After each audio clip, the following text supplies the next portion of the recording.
Please welcome to the stage Daniela Nyarko, Head of Strategic Sales EMEA at Canva, and Jorge Bestard, Head of EMEA SNS at Canva. Hi everyone, my name is Jorge Bestard and I'm the Head of Sales and Success here at Canva. Good morning everyone, and I am Daniela Nyarko, Strategic Sales Lead. So today we're going to be talking about the concept of the PLG trap. So this is a journey that Canva has gone through, and we've observed some companies that have started in doing PLG as similar to us, and how they've fallen into what Oliver J. calls the PLG trap. Our goal is that you take with you a ton of insights, some strategies, and that you learn how to navigate these challenges. But first, let's try to identify why companies fall for a PLG trap, right? And also why it's so attractive. So I think it's fair to say that most organizations that use the PLG playbook, they either focus on B2C, right? Or they're very much focusing on end user acquisition. And it makes a lot of sense, because if we go back a few years and when the PLG playbook was launched in the market, the industry went crazy, right? Everybody loved it. We had a lot of success stories, a lot of businesses that actually were able to demonstrate how much they increased their adoption rate through a PLG. So obviously there was a lot of noise and it was very exciting, right? And it is a very powerful tool, because what it allows is it allows an organization to actually offer value to a customer without them needing to purchase the license first, right? So usually there's also a freemium model attached to it, which then again creates a lot of loyalty. It also creates a lot of trust. And on the other side also, it increases your adoption rate in a very fast way. So companies that want to scale, right, the PLG motion is absolutely the right way to go, because you have a product that sells itself, and also it's a self-service model. And on the other side, it also has a good and positive impact on your retention rate. So overall, I would say the essence of a PLG motion very much is simplicity. So you focus on the product, you build a product that everybody loves, right? And you make it indispensable to an end user. But the question is, as you try to move out of that trap almost, how do you encourage widespread usage across a company? So across teams, across locations, right? And across functions. So what you need to do is you need to identify essentially a champion internally, right? Ideally you have a use case or a business case, and then you use those insights to actually target corporate buyers within that organization. So that could be procurement, for example, it could be IT, and that's when you start talking about the consolidation and move away from that end user approach and actually offer additional value to those end users. Yeah? And that's how you get widespread company adoption. So I want you to think of it this way. Each step into the PLG journey makes very logical sense. And that's why, in a way, it is a trap. So remember, the first step, you build a great product. The end users love it. You get traction in the market. So you raise a little round to build a marketing team and a sales team. You build that marketing team and sales team.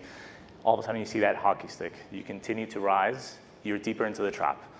And then you want to double down on your growth. You're doubling year on year. And you say, okay, so our next step in our journey is to continue that growth. So the logical next step is to build an enterprise team. So you double down on hiring salespeople that are very expensive, that have enterprise experience, a marketing team that is very expensive, they need enterprise experience as well. And all of a sudden, you are stuck in a trap because you realize that large enterprise require things that are so far away from your product team's grasp that you are stuck on a 2-3 year journey to build that to market. All right? What CIOs require, what heads of procurement require to go wall to wall is very different than what small teams require. And they make decisions in a very different way. So the symptoms of the PLG trap, generally you see that hockey stick effect and then your growth really stagnates.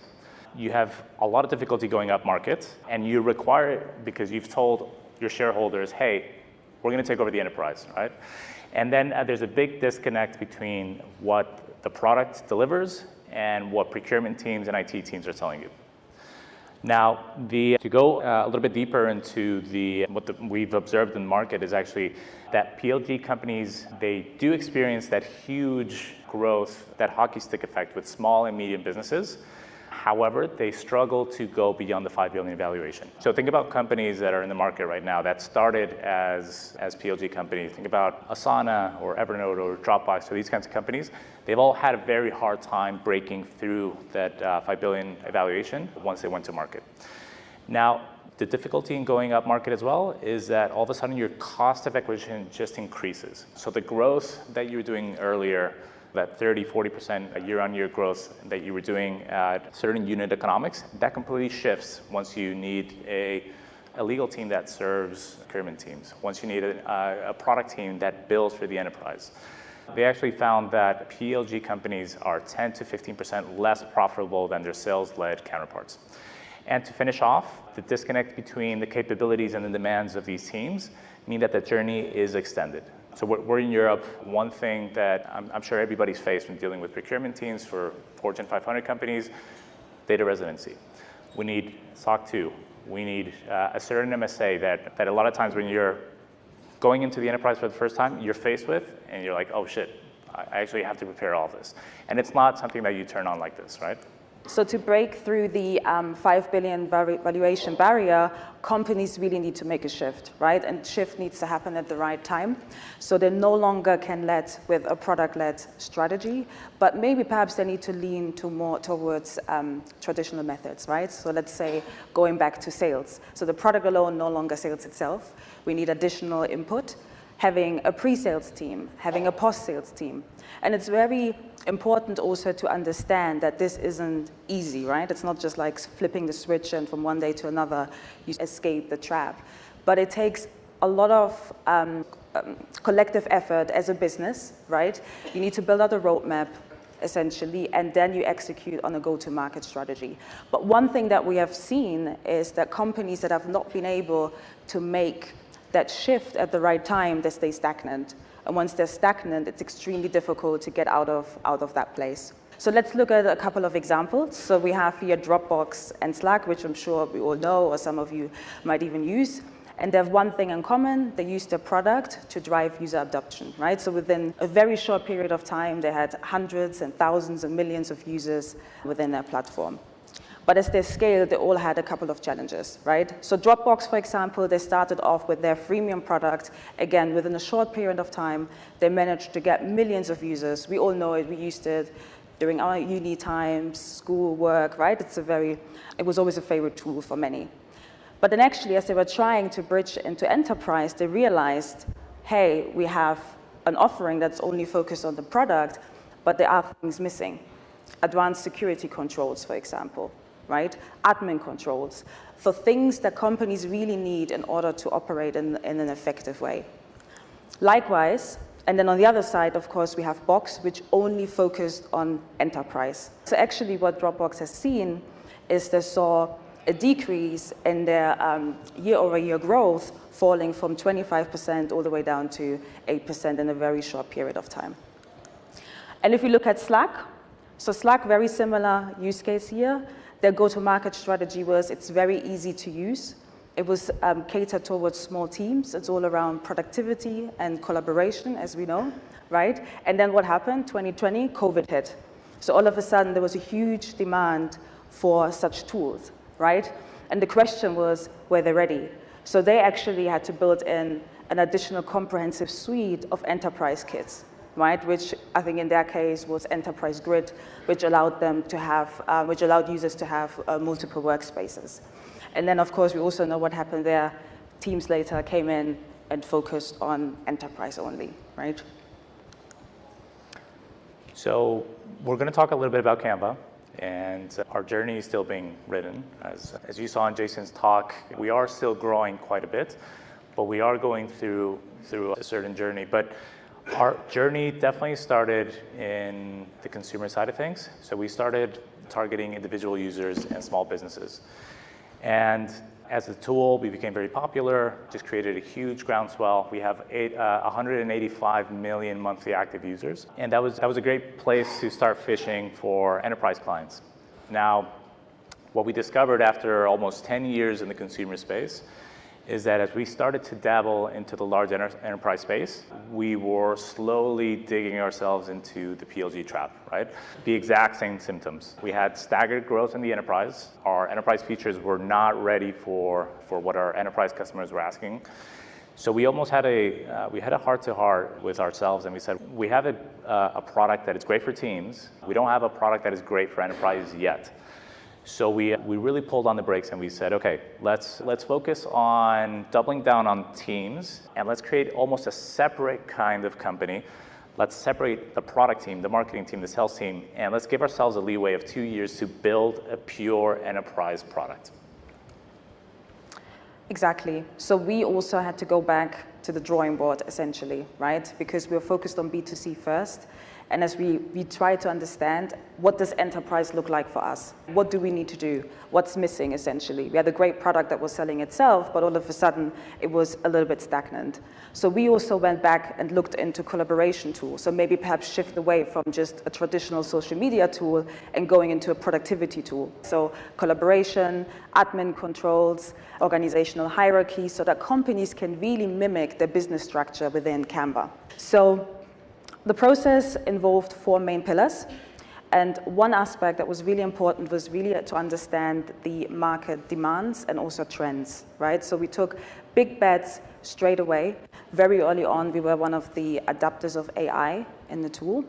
And also we pulled in additional features, right, that were really dedicated to enterprise users, such as whiteboards, presentations, recording, etc. And then we went and had a lot of feedback and discussion groups with our customers, trying to understand what is it that they need from us, what is it that the end user need in order to deploy Canva as an enterprise tool, and then pull that back into your product roadmap and continue to evolve your product. So that's what we did at Canva. So a couple of weeks ago, as part of our Canva Create event, which is our product release event, we actually pushed out our enterprise product, which showed that we are committed to focus on enterprise only. But also, as you can see here, we have a slightly different messaging, right? So it shifted to work redesign so that we also address the right audience. And ultimately what happened is it helped us to really close the loop. So now we are able to address a truly diverse customer base, right? Which we have. So we have the end-to-end user, we have individual users, so that use pro, paid users. We have Canva for Teams, which is for smaller teams, and we can now cater to larger organizations as well. So how can companies really predict and avoid and overcome the PLG trap? So we have a 3-pronged strategy that we'd love to share with you. The first of all is really getting the company mentally ready. So as Oliver J, he's one of our advisors, he's the ex-CRO of Asana. He says if it doesn't feel like you have 2 separate companies, you're doing it wrong. It really has to feel like you're separating your sales team, you're separating your product team, and they really have to feel that you are building a whole separate section. This almost reminds me of when Apple, they started on their lease project, right? They completely separated that project from the company that was very profitable, but not that computer. So we did the same thing, and we separated and we started building in the enterprise. But not only did we need to have a different product development team, but our customer interactions had to be different. Our go-to-market strategies had to be different, and our specialized talent had to be different.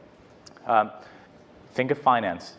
When you are selling into the enterprise, so you're selling to a company like Unilever, which has hundreds of billing departments, it's very different from sending a bill to a 100-person team than sending a bill to a 200,000 employee company.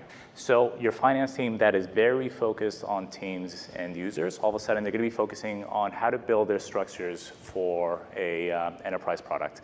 Think about legal as well. So we talked about MSAs and negotiating with procurement teams of 50 to 100 people. If your legal team is very used to just very light MSAs for small teams versus negotiating with the Fortune 500, you need a completely separate legal team. And security, data residency. When do you kick off that journey, right? Getting your SOC 1, SOC 2 certifications. So all that is a journey. And you have to communicate that journey when you start it, right? You have to communicate it with your employees. You have to communicate it with your partners. But we took it one step further and we communicated it with our customers. A lot of our customers that were telling us, hey, we're thinking about going wall-to-wall. We told them 2 years ago, hey, we're not ready yet. We're not able to support you yet, but let's support different teams. And when we are ready, we're going to let you know. Right. And then as a second strategy, what we put into place was early and continuous product adaptation. So an organization with 500 users, 1,000 users, 5,000 users, or 10,000 users, they have completely different product requirements, and they also have completely different service requirements. They have expectations on how to work with a vendor. So what we did was we focused very much on the user experience. So we went away from the product-led growth alone and really focused on the user experience for smaller teams, for larger teams. And then what happens is that your product needs to continue to mature as well, right? So on our side, what we did was we looked into the feedback that our customers have provided. And some of the main requirements they had were actually single sign-on, which we all know is a very basic requirement, right? But for us, it was a shift. And also data encryptions and compliance standards. But when it comes to adaptation around AI, for example, it's still fairly new. So a lot of customers, they have a high appetite for AI. Others, they're still a bit weary, right? And they feel a bit overwhelmed. So being able to respond to both sides, giving them the opportunity to play with these tools, but also giving them the assurance that they have control. So we have both. We have AI, but we also have controls in place so that they can slowly ease themselves into the product. And then on top of that, we also focus on specific teams and we offer them different functionalities, right? A HR team, they have different requirements, finance, design teams, or marketing teams. So we have a dedicated work suite that caters to all of them. And to finish off, just our evolving sales and marketing strategy. So what we did is we got together as a go-to-market team and we said, we have part of the team that is very used to selling to users and smaller teams. And we hired a set of enterprise sellers that were very used to selling the enterprise. So think of this as a two-pronged strategy, right? As a company starts adding users, there's team sellers, and then there's enterprise that are able to sell to C-level executives. The target markets that you have in the enterprise are very different from the target markets that you might have in teams, right? There's even the sales territories. There's countries that are very SME and mid-market heavy, and there's countries that are very enterprise heavy. And then the pricing, we actually did an audit with an external company to really audit our pricing and see if the pricing is ready for the enterprise. And we completely shifted our pricing. We lowered our pricing on the team side. And because all the features that we had on the enterprise brought a lot more value, we raised the price on the enterprise side. And then we tried to align the sales and marketing communication as much as possible. It's actually something that companies have a challenging time because at the end of the day, you do want to market to users, but you also want to market to the C-levels, right? Think about how you adjust your message in a different way.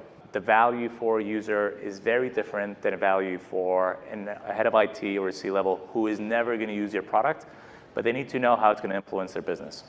There's two examples here, which is a message that how we market to individual users. You can see it's very feature-driven. Hey, you can create stunning designs, you have unlimited access to premium content. A CIO does not care about that. What he cares about is how are you going to streamline my workflows? How does Canva live within the ecosystem of apps that I have? And how are you going to make or help me save money for my company? So very two-pronged approach here. And we also focus a lot on the post-sale side. So we have a dedicated customer success team at Canva because for us it's very important that customers understand the maximum value they get out of the product very early on. So we're actually taking a forward-looking approach where our team sets up dedicated sessions with clients and they try to understand their goals and their objectives for the next 12 to 24 months, right? It also allows us to spot risks very early on and also identify trends because it's like a feedback loop where the customer then goes to our CS team, goes to sales, and then sales takes it to product, and then product takes it to customer service and so on. So this is how we all work together. That's why pre-sales and post-sales, they need to align and work together. And we also work with champions, internal champions. It's really important that you identify them because you can use a train-the-trainer approach, right?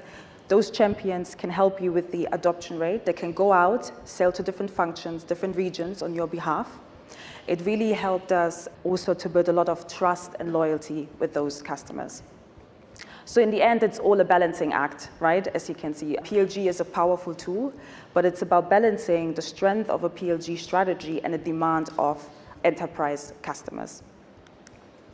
So we have taken you through a lot of different points today, but just to summarize it, it's really important to get a company mentally ready. It's almost like you have two different companies acting under one roof, right? They have different requirements, and it's important to communicate as early as possible and also to be transparent with your team. Address challenges that might arise because it does take collective effort. And then also don't forget your product adaptation, being able to respond to trends as early as possible. Speaking to your customers, speaking to your SES team, and then ensuring that your product matures with your customer base because at this point it will be very diverse. And then you go a layer deeper, which is addressing your sales and marketing strategies and your go-to-market strategies, right? Refining your messaging and your positioning so that you can target the right audience. So, thank you for your time. Any questions?